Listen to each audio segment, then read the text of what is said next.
প্রত্যেকদিন সকালে বর কিন্তু সবার আগে ঘুম থেকে ওঠে। আজ দেখো পড়ে পড়ে ঘুমোচ্ছে। সে কখন থেকে ডাকছি ওঠো ওঠো, কিছু প্রকারই শুনছে না।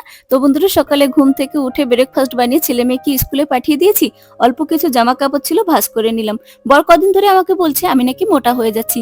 ওই কারণে উষ্ণ গরম জলে লেবু আর মধু মিশিয়ে খেলাম। বর বলছে গরম জলটা প্রত্যেকদিন সকালে খেতে থাকো, তাহলে দেখবে খুব তাড়াতাড়ি ফ্যাট কমে যাবে, তার সঙ্গে এক্সারসাইজও করো। আর এখন দেখো বন্ধুরা, একটু নেল পেন্ট লাগিয়ে নিলাম। এই নেল পেন্টটা না আমার ভীষণ ফেভারিট।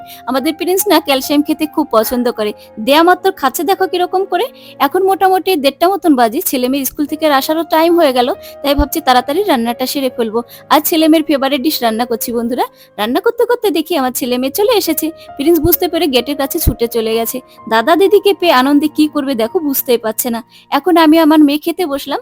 আজ আমাদের লাঞ্চে আছে ফ্রাইড রাইস আর সিদ্ধ ডিম। তো বন্ধুরা, আমরা খেতে থাকি, ততক্ষণ চ্যানেলটি সাবস্ক্রাইব করে নাও। সবাই ভালো থেকো, সুস্থ থেকো, বাই বাই।